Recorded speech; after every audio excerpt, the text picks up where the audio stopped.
Hello, welcome to lecture number 4 in the first IHF Children's Handball Symposium. My name is Courtney Gay and I'm a member of the IHF media team and I am a moderator for today's lecture. Today we have 3 translation languages available if you are joining us on Zoom. We have French, Spanish and Arabic. You can find these by clicking the globe icon marked interpretation at the bottom of your screen. If you're watching on Facebook right now, we are going to share the link to the Zoom webinar in the comments. So if you have a Zoom account, you can feel free to join us if you would like to use the translation options as well. This first IHF Children's Handball Symposium is part of the Virtual Academy introduced by the IHF in 2020 to facilitate global online learning and licensing. All of this falls under the umbrella of the IHF Virtual Academy, available at ihfeducation.ihf.info. This first IHF Children's Handball Symposium is comprised of a total of 8 lectures presented by top children's handball experts from around the world. Today's lecture, lecture number 4, is presented by Dr. Gerard La Sierra and focuses on handball as an interactive sport. This lecture is being recorded, so you will be able to access it later for on-demand viewing, both on the IHF Education Centre as well as on the IHF Facebook page.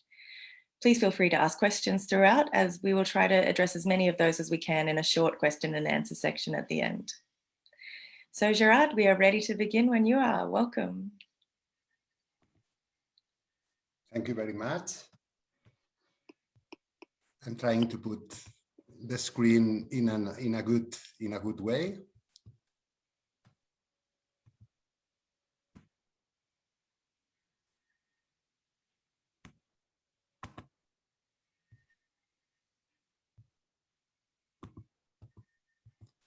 I don't think if the screen is in a good way now.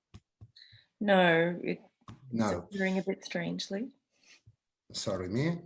No problem. This is live. The problem is that now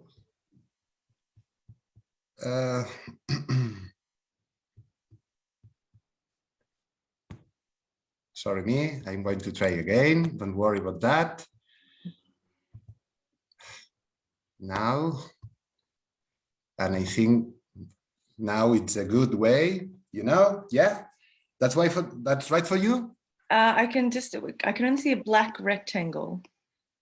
It's not showing the actual presentation. Okay.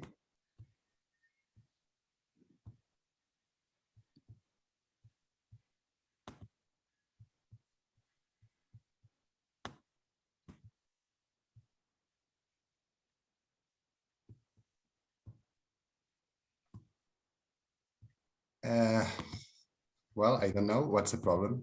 I am just contacting our people behind the scenes to see if someone can give us a hand. I hope. Sorry. Okay, it's okay. Sabrina is going to share the presentation for you. Well, wait a moment.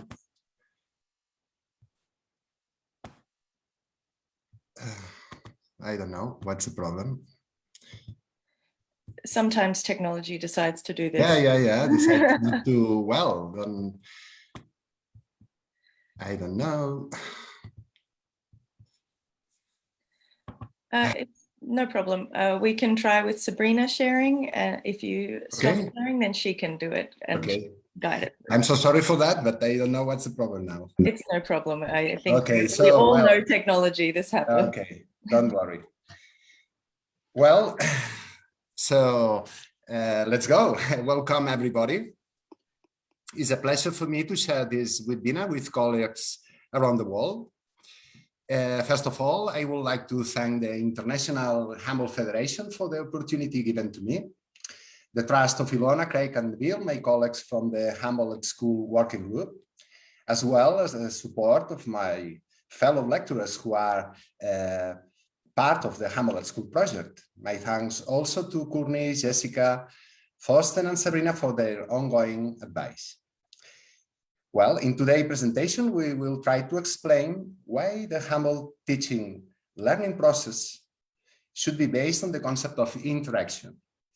The interaction could be understood as the adaptation of the player with elements that surround him or her.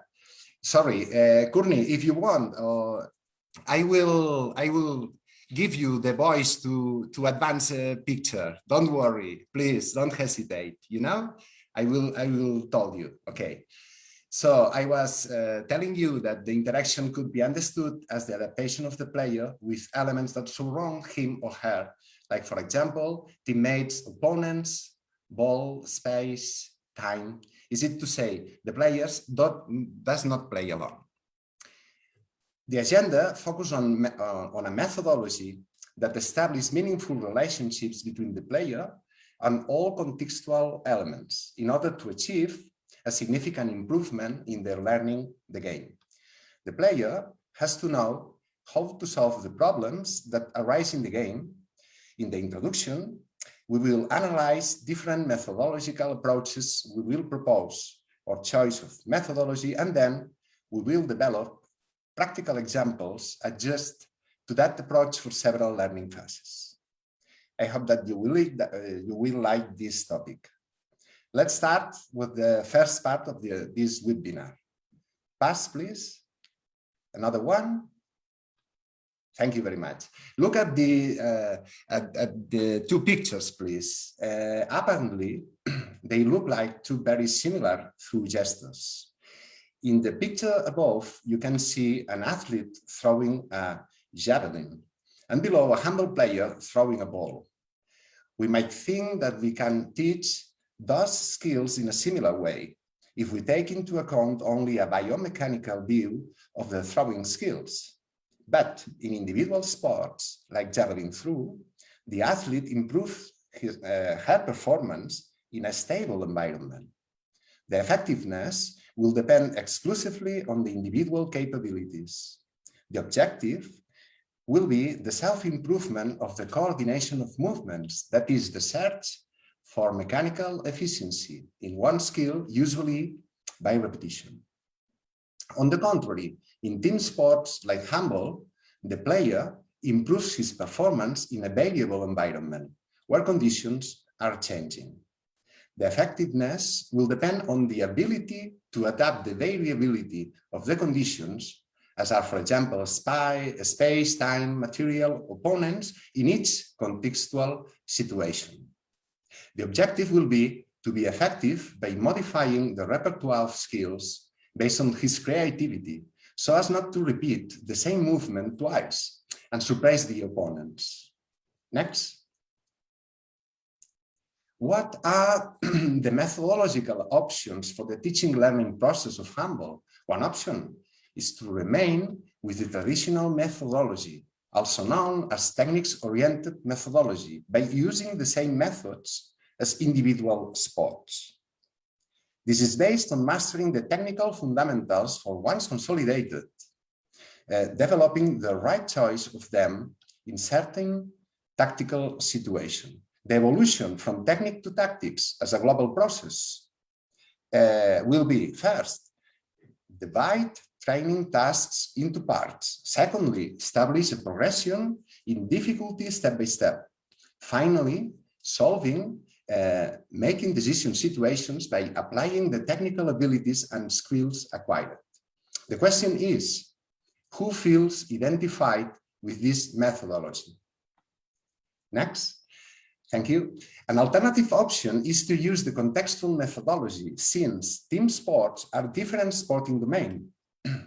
It is based on the player-environment interaction and on using an inverse process to that proposed by the traditional methodology. In other words, tactical effectiveness and resolution of situations are a priority in the first steps of the learning process. The evolution from tactics to technique in the global process and also in each of the sessions would be, first, understand the game. Secondly, develop tactical awareness. Finally, solve individual skill execution problems. It may be that some of you feel more identified with this second proposal. You are free to write your opinion in the chat. Next. I don't know what is your option. Probably either of the two approaches can be successful because there are not perfect methodology. In any case, I would like to emphasize that the IHF, after a long and careful discussion of experts, has a very clear choice, expressed in the Humble School methodological booklet, which is called Teacher Guidelines. On the screen, you can see a scheme obtained from the book, which summarizes a description of the contextual methodology based on the games-based approaches, specifically on the model teaching games for understanding. Next. At this point, it is time for us to welcome our ambassador, Yuto Agarie, from Japan. Thank you.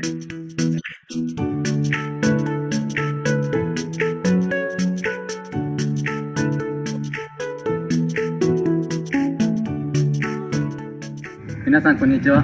ハンドボール日本代表のアガリユートです。ポジションはセンターバックをやっています。ハンドボールを始めた年齢は7歳の時です。両親がハンドボールをやっていて、で兄貴もいるんですけど、兄貴が先にハンドボールを始めて、そのハンドボールの試合を見に行った時に面白そうだなと思って、僕もやってみようって思ったのがきっかけです。最初に違うスポーツをやっていたら、野球をしていたかなと思います。理由は、やっぱり野球っていうのは小さい頃からテレビで見ていてすごく夢のあるスポーツだなと感じました。ハンドボールは、走る、飛ぶ、投げるっていう運動要素に必要な機能性がすごく混ざってるので、小さい頃にやるスポーツにはすごくおすすめだと思います。それでボールを投げる楽しさっていうのが、一番の醍醐味だと思うので、ぜひ小さい皆さんはそういったボールと触れ合う機会を持って、ハンドボールを楽しんでもらえたらなと思います。以上です。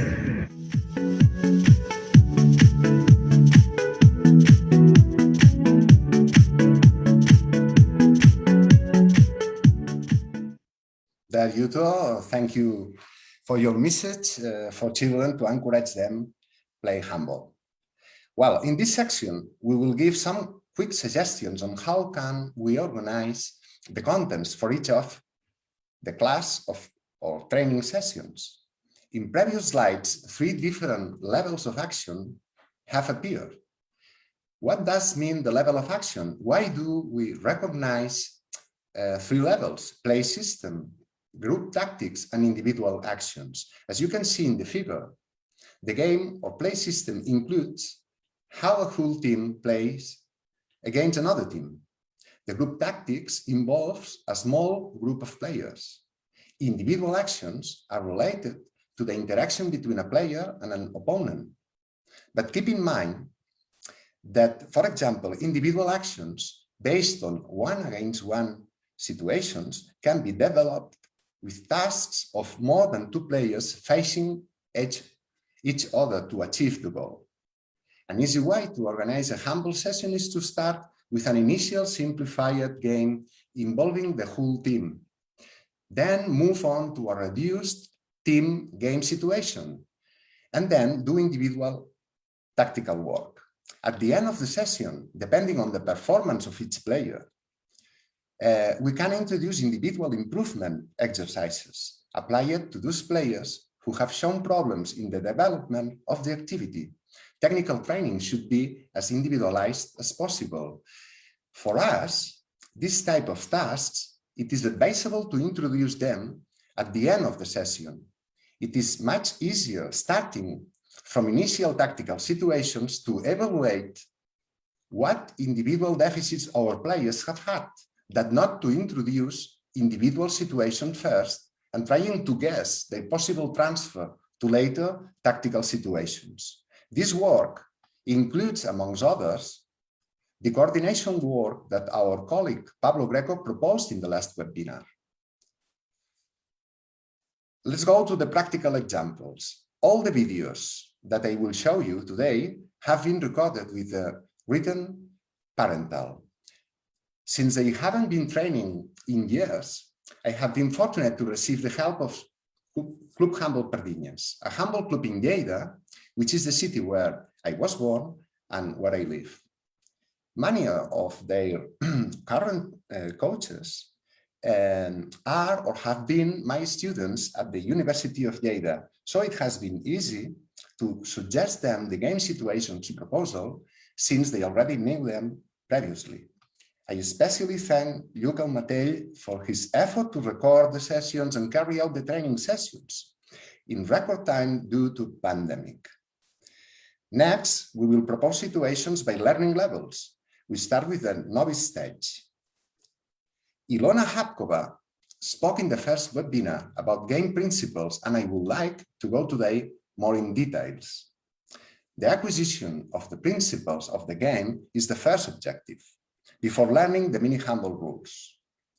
The first principle is maintaining the ball as attackers and regaining the ball as defenders. It is difficult at first to play with two teams and with the same objective for both. Therefore, we can introduce situations of persecution of some players against the others without teams in numerical equality. I hope that the text and the associated graphic are understandable before putting the example videos. This is one of the proposals. One player faces the others. The persecuted group has the ball. The chaser tries to touch someone without the ball. The received ball saves the chased one. If someone is touched without ball, players involved change roles. Next.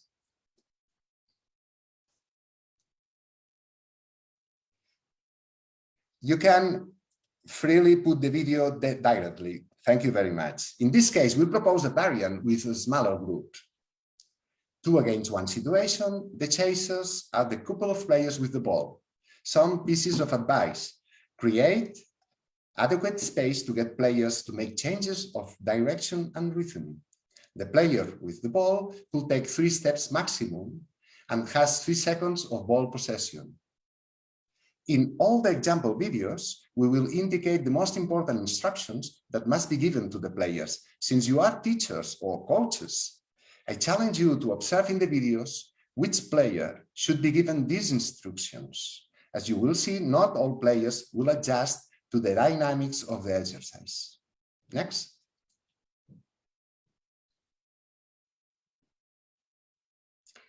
Within the same objective, we can introduce situations in which 2 groups of players have different roles, chasing or being chased. Modify the rules so that both groups become 2 teams with the same goal in a game, just like Humble. 2 groups of players or 2 opposing teams of the same number of players. The attacking team tries to touch their opponents with an adapted ball. Only 3 steps can be taken in possession of the ball. The defending team must intercept a pass to attack. Next.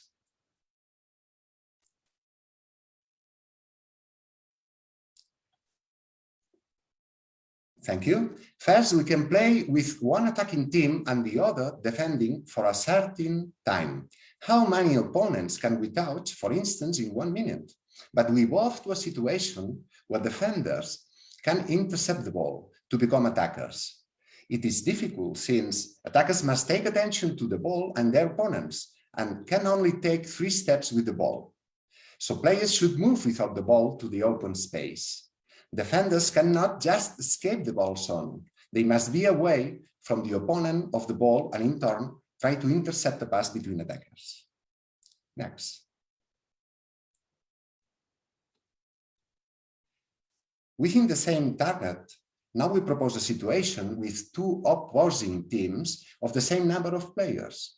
The attacking team tries to make 10 passes in a row. The player with the ball can only take 3 steps. The defending team tries to intercept a pass. Next.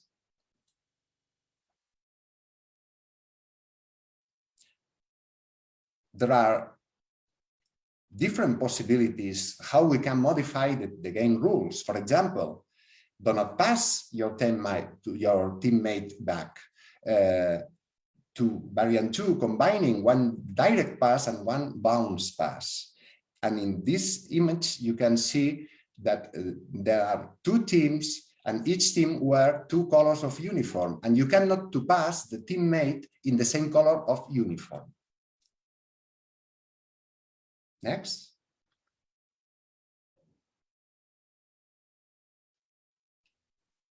After the principle of maintaining the ball, we could incorporate making forward progression of the team.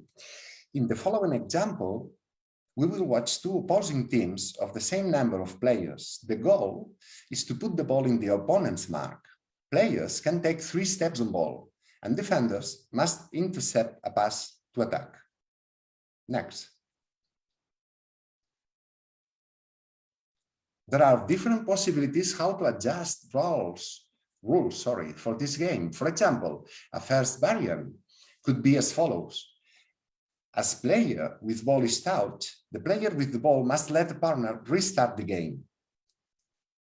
We can increase the complexity of this exercise in a second variant. When being touched with ball, the player and the team lose the ball possession. Next.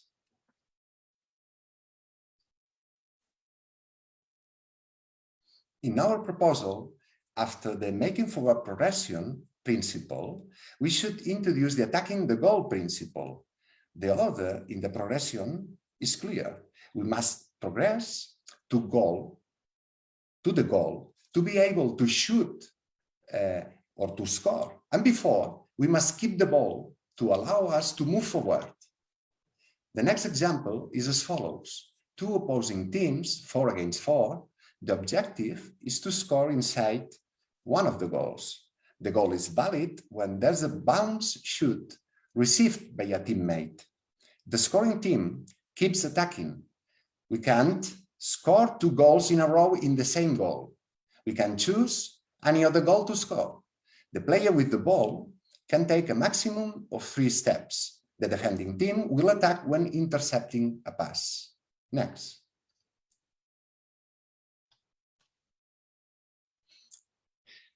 Some remarks about this exercise. Use all the space. Get marked without the ball. It is not always positive to be close to the player with the ball. And change the goal to disrupt the opposing team.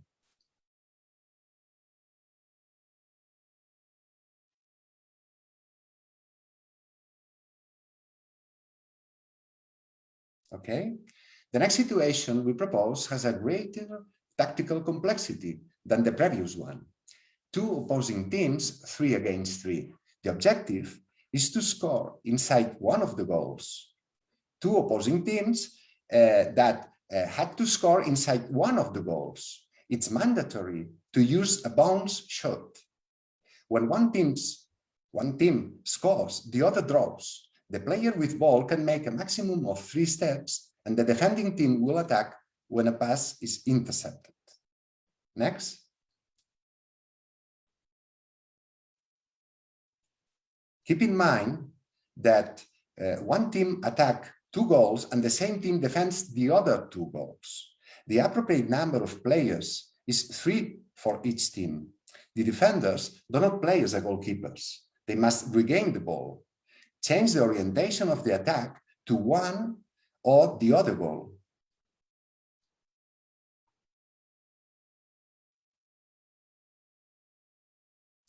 Once the principles of the game are understood, it is time to start playing mini handball. We can introduce it according to 2 criteria.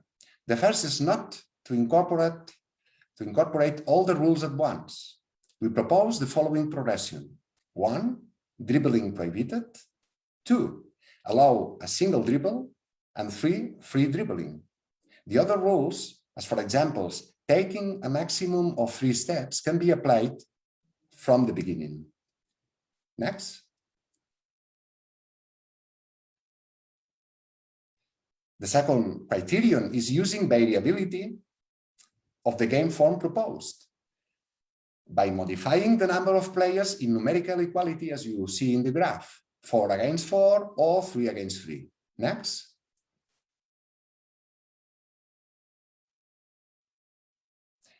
By playing in numerical inequality, incorporating a supporter for both teams when they attack. Next.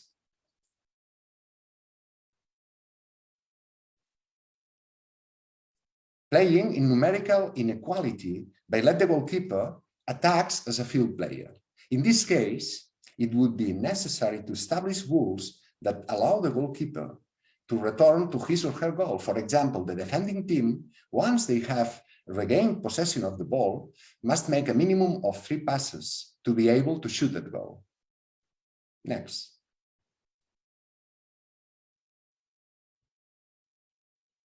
Now follows the practical proposal for the beginner stage. For this stage, the first game system that we propose is a pursuing individual mark throughout the court. It's similar to the play system proposal introduced by Patricia Sosa in the second webinar. Some key points to consider: individual marking assignment, absolute priority on the opponent, marking on the shooting line and lack of support, touching control on the opponent, visual control on the ball. These are key points for easy learning of marking in defense. While touching your opponent, the player is able to focus his or her vision on the ball. The goalkeeper through, it's a good idea in order to use all the space to defend. Next.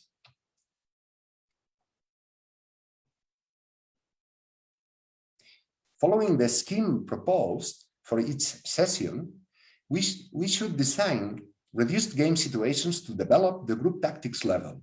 I am sorry not to have enough time to develop this in details today, but I do suggest the preferential group tactics that best fit to the exposed game system. In attack, addressed to maintain the ball, supporting points. Is it to say, get a mark to receive? Addressed to progress without ball, give and go, pass and get a mark. And in defense, individual marking, follow the opponent without helping movements. Next.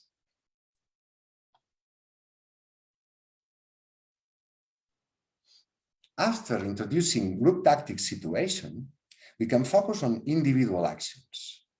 As shown in the graph, we can see that different situations can be distinguished.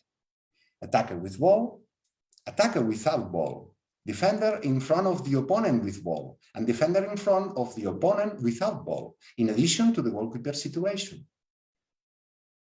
I suggest you try to put different action names in the blanks. Surely, many of you will fill them all. You can find all the information in the booklet. But the problem is that we cannot teach all the elements at once. What criteria do we follow to prioritize them? Next. Taking into account the characteristics of the game system used, we should consider the preferential actions that are highlighted in bold.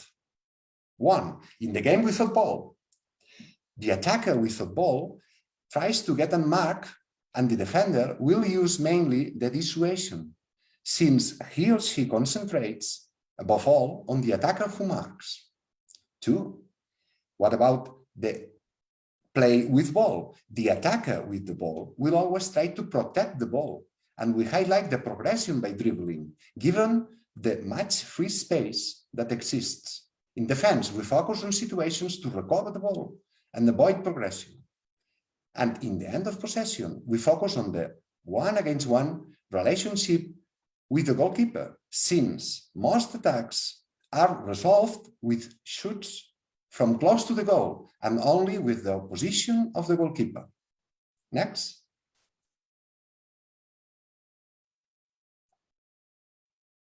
Here you have an example of exercise related to gameplay without ball. Is it to say get a mark in attack and dissuade opponent in defense? Using a delimited area, the attackers pass alternately inside and outside the area. And upon receiving and passing inside the area, the attacker must leave it. Next.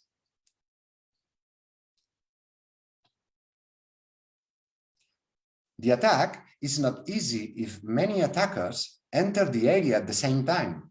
Remember to leave the area if you receive and pass the ball from inside. Get a mark without ball continuously.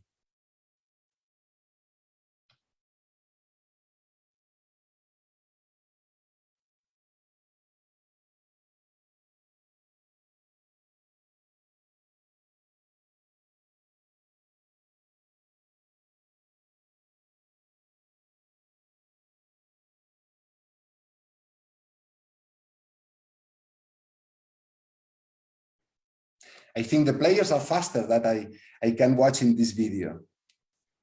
Sorry for that.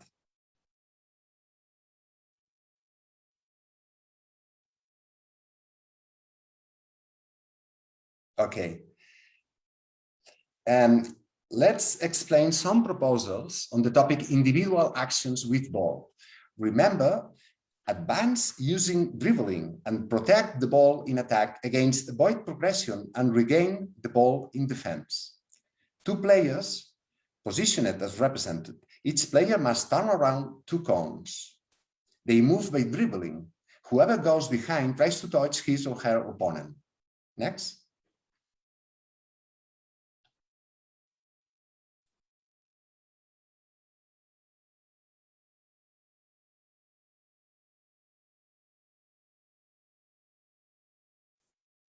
Can you put the next slide, please?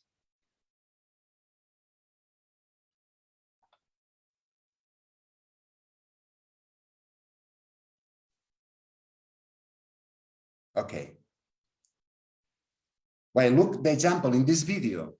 Do not make regulatory errors while dribbling, and do not stop dribbling, especially when changing the direction. This is another example related to play with ball. Two players with ball try to contact each other. They can't stop dribbling. Two opponents obstruct the attackers with their body. Next.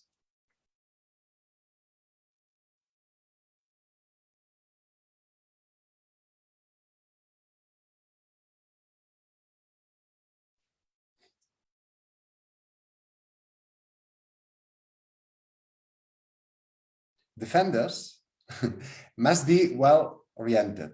It can be a dangerous exercise. The attackers should not dribble with their back to their opponent, but face him. A variant could be that defenders try to steal the ball. Next. This is a final example related to play with the ball. Defender and attacker with the ball at goal distance. At a given signal, the attacker progresses by dribbling to the goal. The defender tries to steal the ball. Next.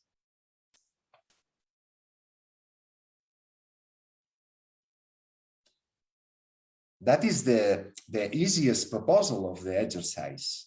Only when against when situation. We can increase the complexity of this proposal. For instance, a second defender hinders progression with his or her body as shown in the previous graphic. Or for example, that a second defender can steal the ball. Next.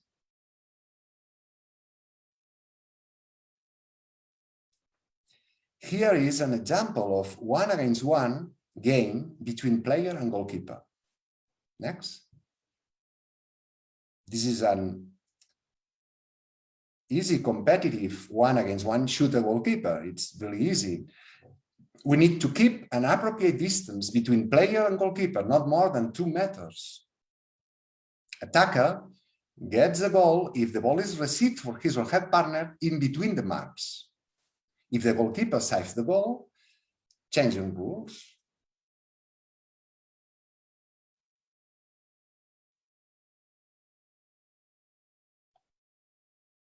In this part, we show you some practical examples addressed to the beginners intermediate stages, focused on players between 11 and 12 years old. For this stage, the game system that we propose is a supporting individual mark in half court. Some key points to consider that are different and more complex related to a pressuring individual mark previously explained. 1. Absolute priority on the ball, not in the direct opponent. 2. Orientation to player with ball and direct opponent simultaneously. It's a really difficult behavior for young players. 3. In defense, focus on 1-against-1 and also in supporting teammates. 4. The farther away from the ball, the farther away from the opponent. And 5, and last, supporting actions increased by space reduction. Next.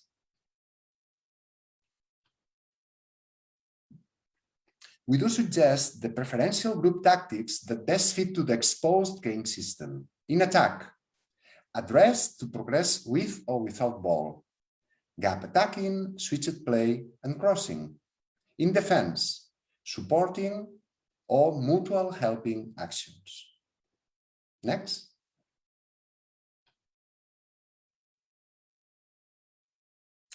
Taking into consideration the characteristics of the game, we should remember, 1, in the game without the ball, the attacker without ball tries to get a mark and the defender will use mainly the interception, since he or she concentrates simultaneously on the ball and on the attacker who marks. 2, in the game with the ball, the attacker with the ball will always try to protect the ball. And we highlight the action of overcoming, given the reduced space and the supporting defensive actions. And in defense, we focus on situations to regain the ball and avoid overcoming. In the end of possession, we focus on the making decision process. The player can select between passing or shooting. And in defense, we focus on dissuading or intercepting the pass. The defensive system makes it difficult to start defensive blocking work. Next.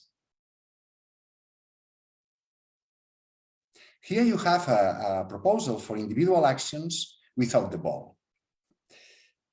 Get a mark in attack and intercept the ball in defense. 3 players outside the circle and 2 inside.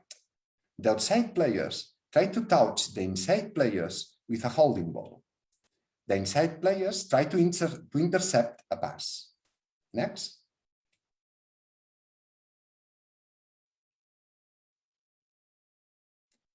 Okay, thank you. Some pieces of advice. No one can step into the circle. The attackers must move without the ball to disorient the defenders. And defenders must avoid being touched with the ball, but must also attempt to intercept a pass.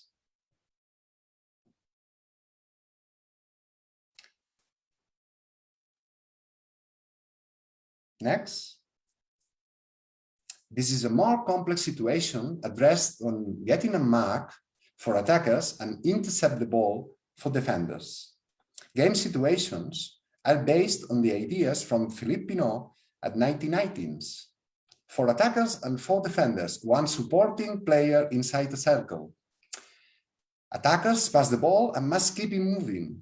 The goal is to make a bounce pass to the supporter.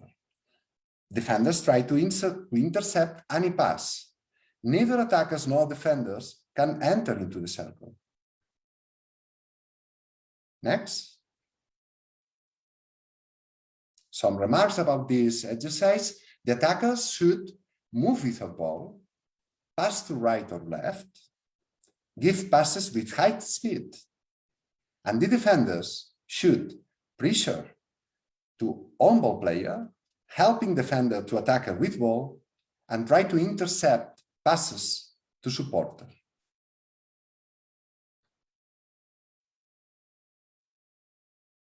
Next. This is a 2 against 2 situation plus supporter.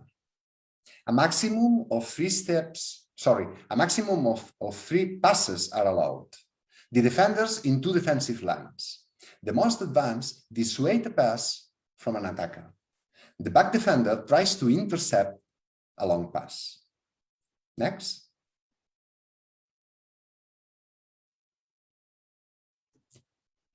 The defenders are in 2 defensive lines.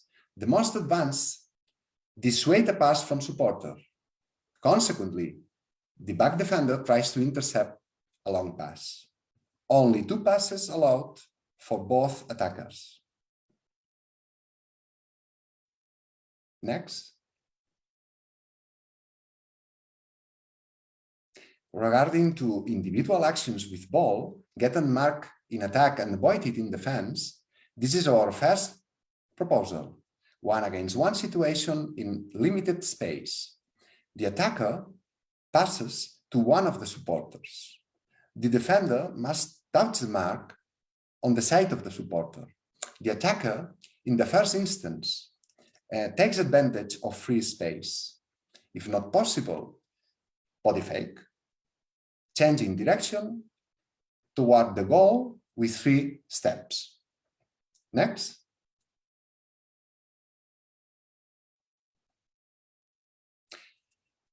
Don't put the video. Sorry, stop the video a moment, please. Sorry me. Okay, sorry me. Well, because this is a challenge for you, is a challenge for participants. The exercise on video doesn't fit with the objective. My first idea was to eliminate this situation, since it presented organizational problems. But I think it's positive to keep it, to make clear the importance of the organization, of the tasks, and the instructions that are given to the children. Remember that the target is overcoming with ball. What do you think is wrong with the limited space for the defender, behavior of supporter, and behavior of attackers? Send your answers. I wish you are right. Put the video, please. Thank you very much.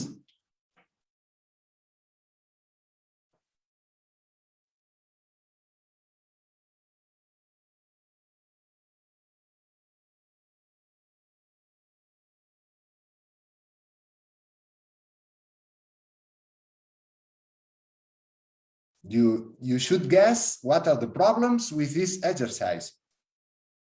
It accomplishes the target proposal? I don't think so. So you must guess what are the problems, the organizational problems with this exercise. Next.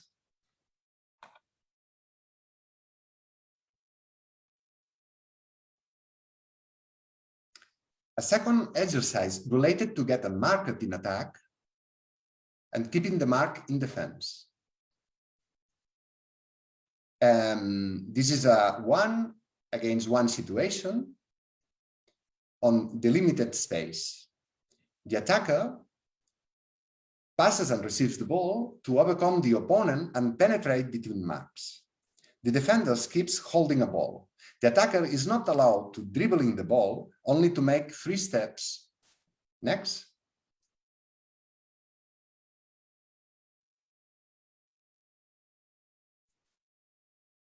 Some remarks, for instance, avoid a body contact with the defender.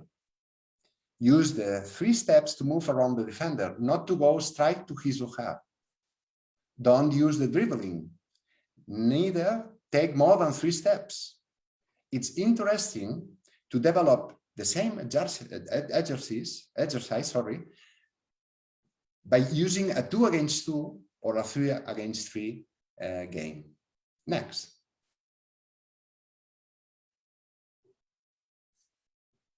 Our last proposal is related to the decision-making process at the end of the ball possession, a difficult choice between throwing and passing. It's the key point of decision-making process: pass or shoot in attack, dissuade or intercept in defense. This is a situation 3 against 2. The central player with ball penetrate to through. If not possible, pass the ball to one of the side players. As a maximum, 3 passes to shoot. Next.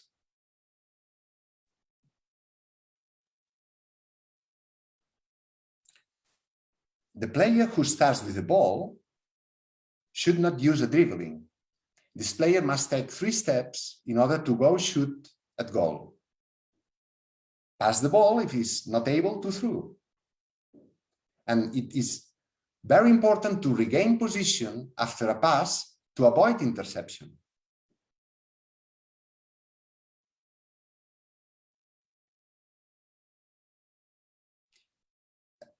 Well, now it's time to present the challenge from today's Ambassador for Children.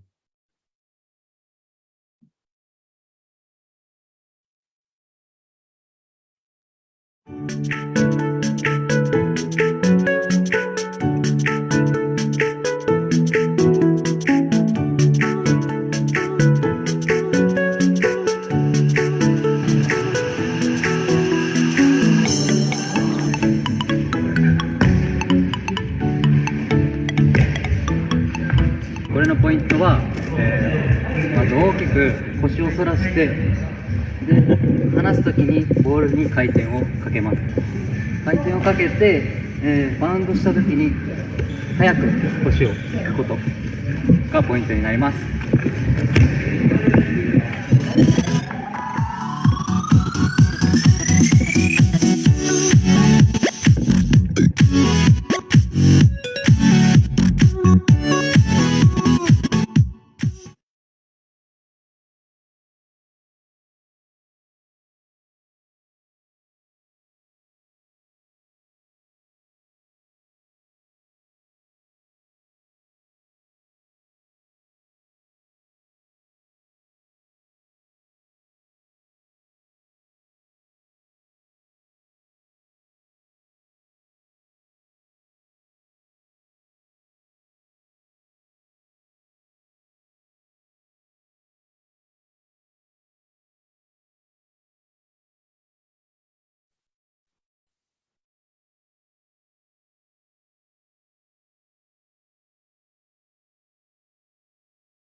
Well, I think the challenge is clear. Thank you, Yuto. Well, what about our challenge for participants? Remember, the exercise was initially oriented to overcoming with ball in attack. we are going to watch the video again. And while the questions are, what's wrong with the limited space? I don't know if video is on now.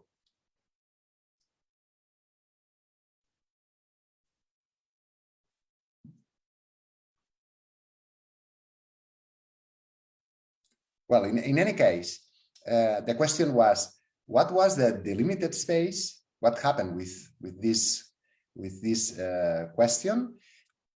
What was wrong with the behavior of supporters? And what was wrong with the behaviors of attackers?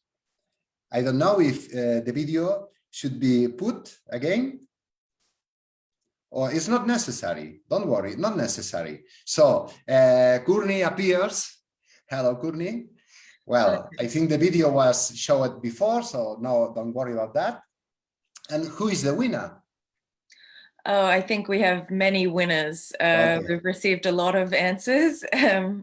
So we have, let's look at the first one, the delimited space. So people are saying it is a very small space and the supporters are not moving. This is one problem. I'm just looking through the answers. Okay. Yes, a lot of people highlight the behavior of the supporters, which is the second question. This is one thing a lot of people are focused on, is that the supporters are not moving. Okay. Yes, and but most people are saying the space is just too limited in response to the first question. Okay, okay. So, well, I hope they are right.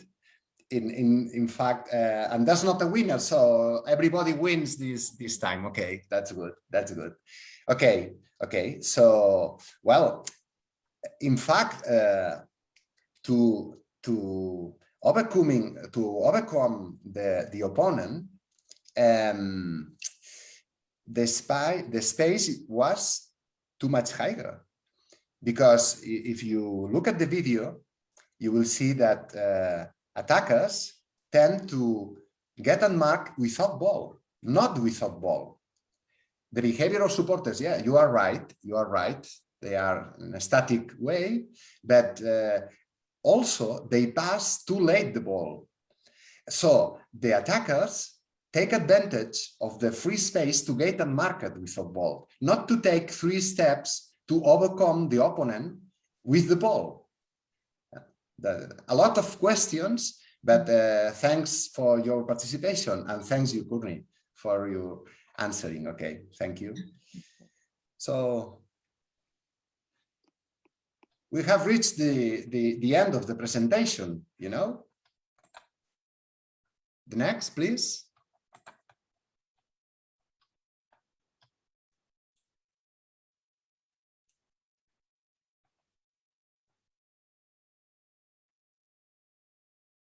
You can push you can put the next slide, please.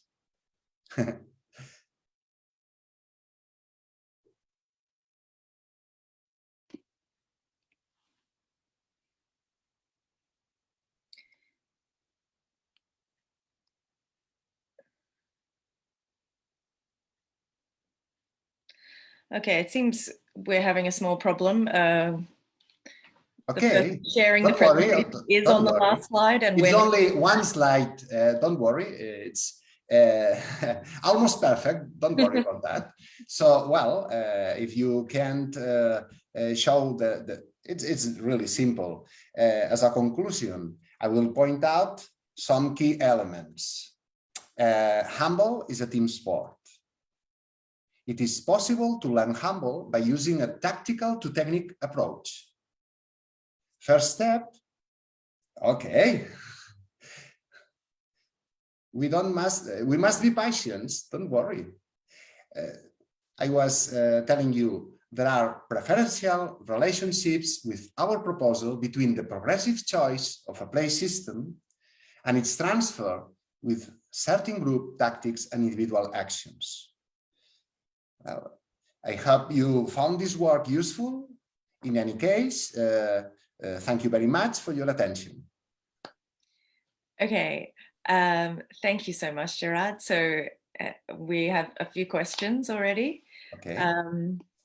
So let's begin with, somebody asked, why is it so important to train children without using goalposts at first? Without you, sorry? Without using the actual goal. The goal. Okay. Okay. Well, it's a good question.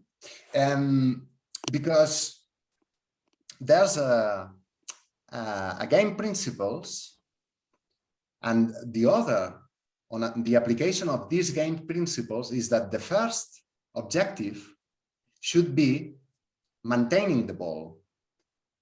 When you maintain the ball, don't lose the ball, you are able to progress, to making forward progression with the ball.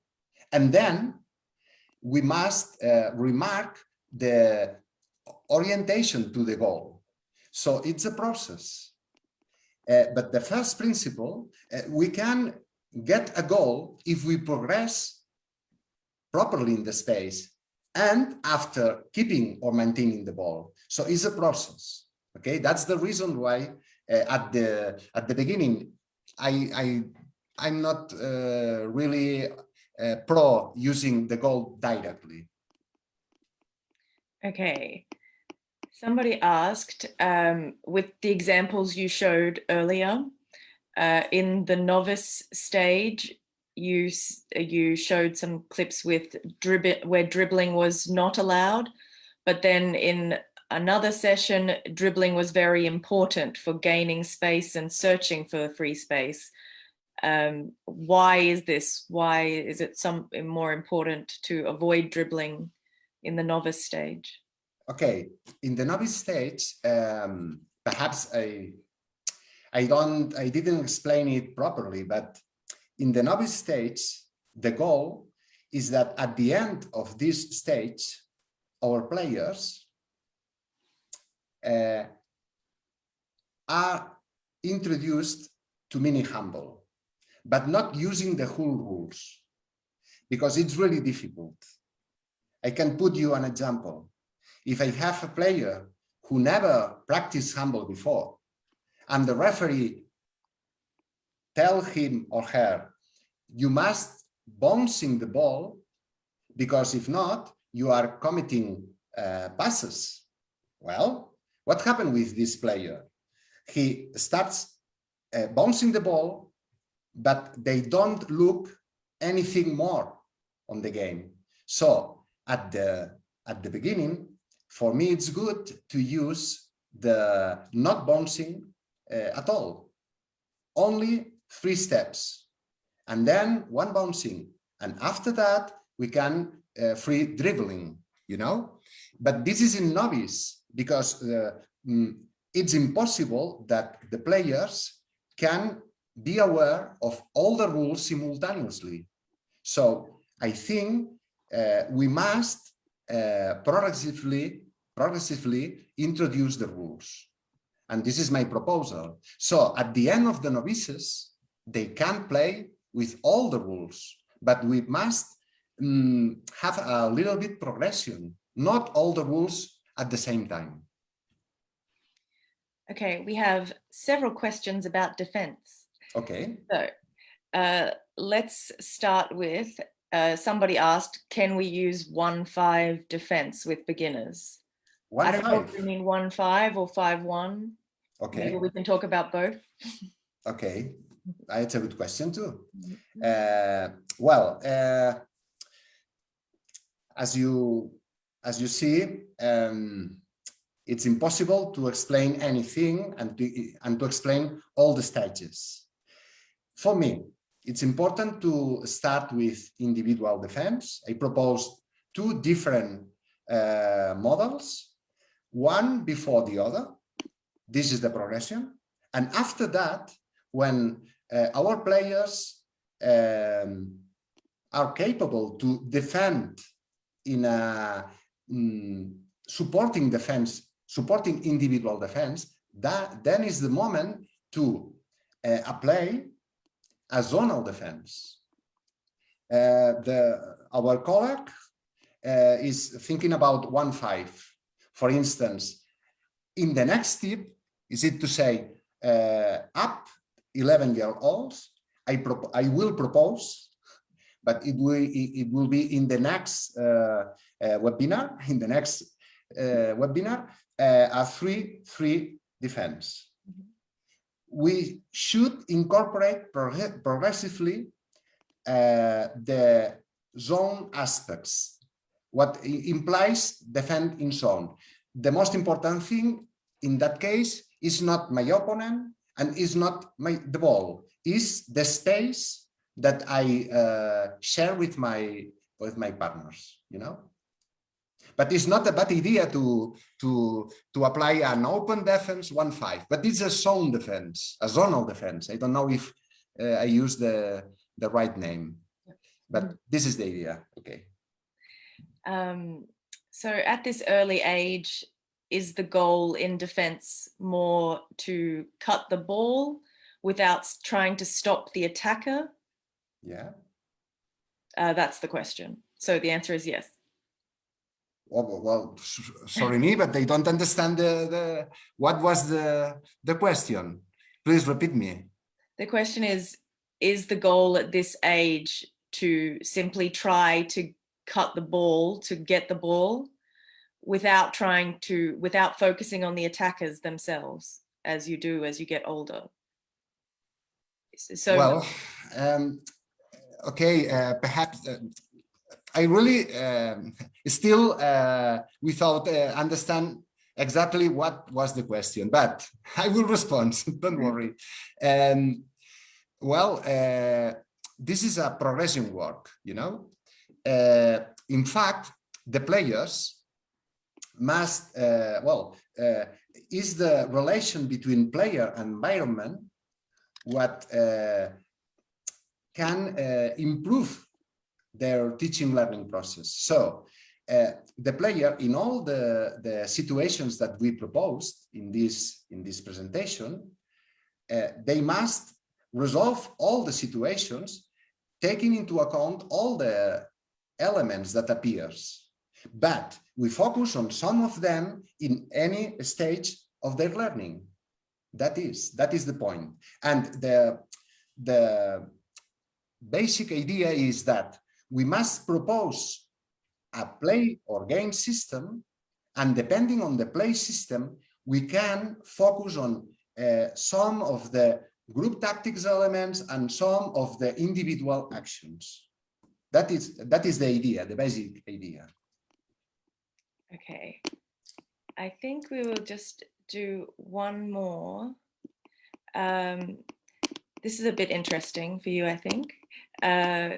Somebody asked, sorry, I'm just trying to get the question up on my screen. Yes. If you are working with adults who are beginners, would you recommend the same process, starting to train without a goal as you did with children? Or would you approach differently with adults who are beginners?